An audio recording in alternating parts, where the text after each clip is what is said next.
To some degree or another, I have had an on and off type of relationship with comics. And what I mean by that is that I originally came into the hobby back in the 90s and I collected hardcore. I went to the LCS every single week. I went to cons. Whenever I would get a check from my job as a teenager, that check basically went towards more comics. And I was then out of the hobby for a long period of time. I came back in 2005 and 2006, and I was in it for a short period of time, and then I was out again until the end of 2017, the beginning of 2018.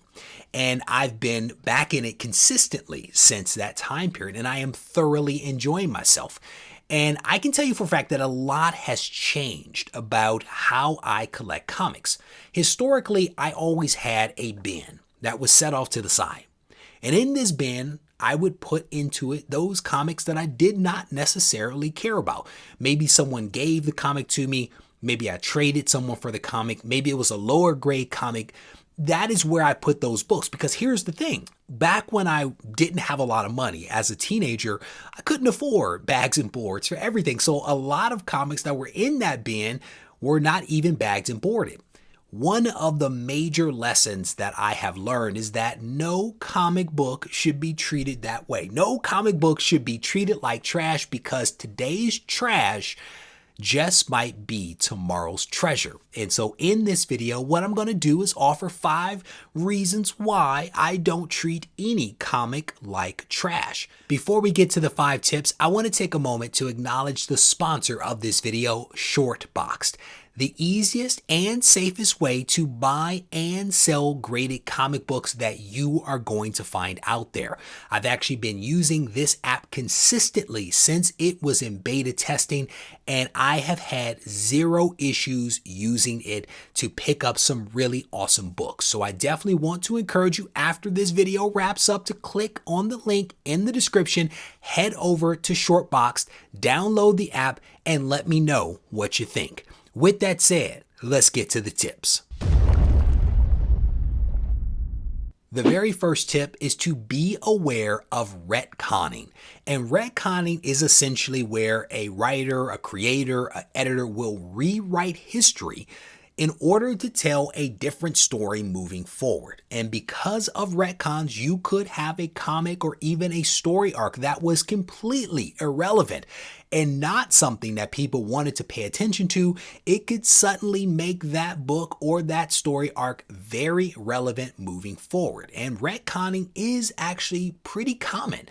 This is something that is done periodically for whatever reason, and it should be something that is on your radar. So if you have a comic or story arc that you don't really care for some reason or another, that does not mean that you should abuse that comic, because retcons could change a lot. The second tip, and possibly the most obvious reason why I don't treat comics like trash, is because of movies and TV shows.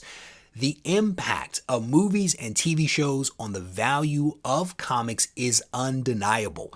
There has been a long history in which comic book properties have been adapted for the screen.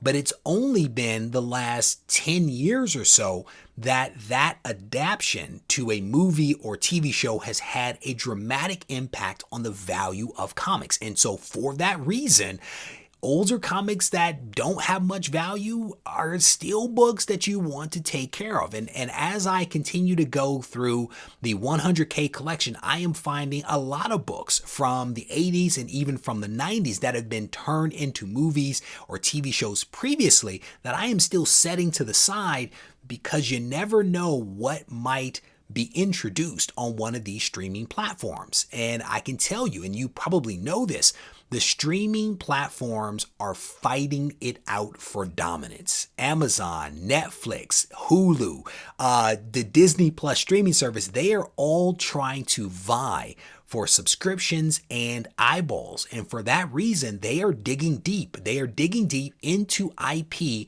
that they can turn into a hit movie and or streaming series. And for that reason, if you have comics in your collection, if you come across comics, you might want to pay attention to them, even if historically they have been low dollar comic books. Tip number 3 is that talented creators will leverage the past. To some degree or another, this is kind of like a retcon, but only different. And what I mean by that is that there are some really talented creators out there that are fans of comics, that have read comics since they were kids. And one of the things that they will do is to leverage something that has happened in the past, maybe a story arc, an event, some occurrence that was irrelevant in the past, but they will leverage that thing to be able to tell a more compelling story, but to do so by grounding it in the history of a comic. And this is, again, one of those really fun things that I think creators will do. Donny Cates is notorious for this, where he will pull a name or a character or something that happened in the past from some other comic and will kind of connect some dots and pull it all the way through to his new character or his new story that he's trying to tell. And it's actually pretty cool when this happens, because for those that have been long-term fans, they remember that original thing that happened and they can connect those dots. For others that may not have been familiar with what happened in the past, it's actually a little bit of a treasure map, right? To be able to go back in time and read some of those old issues to see how it is that Donnie and others are connecting these dots. Again, regardless of one's vantage point, this is a really fun thing for real creators to do, but then also for us as fans. So pay attention. You know, if there is a story arc or a book out there that is widely known and people are super excited about it and have been for a long period of time, that potentially isn't the best source material versus some more obscure type of things that have happened in the past. That's where the creators can really be creative. Tip number 4 is, regardless of value, comics that have come out still contain really awesome stories and fantastic art. So even if they are not worth a ton of money, even if they never are worth a ton of money, these comics are still really awesome things to have in one's collection. And in many cases, they also represent really great periods in time. And that is part of the reason why I have an ongoing series here on the channel in which I look at obscure books. And by and large, the obscure books that are contained in this playlist and contained in the various videos that comprise the playlist don't have a ton of value. Yet they are still really cool books that should be acknowledged and should still be treasured and still deserve a bag and board. The last and final tip as to why I don't treat any comic like trash is because I am still a collector and reader. I think that it's fun to talk about speculation, to talk about money, to talk about the connection between movies and TV shows and the impact on comics. I think that that is all fine and good.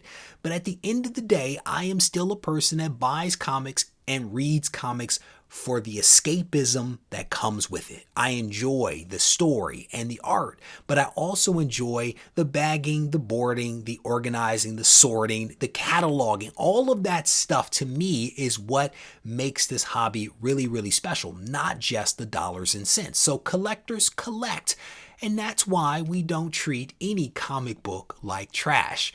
With that said, I'm going to wrap this video up. I want to thank you guys for taking the time to watch it. And as I mentioned at the beginning, make sure you check out the sponsor of this video, Shortbox.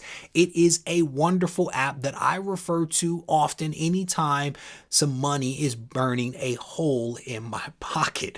As always, if you guys need to reach out to me, feel free to do so on Instagram at Regie Collects. Take care.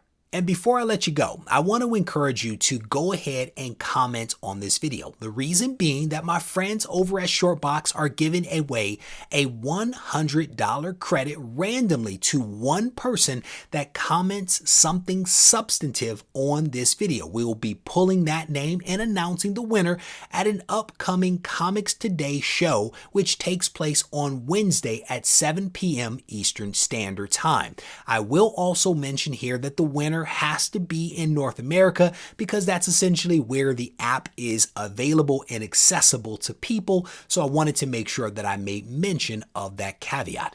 Good luck.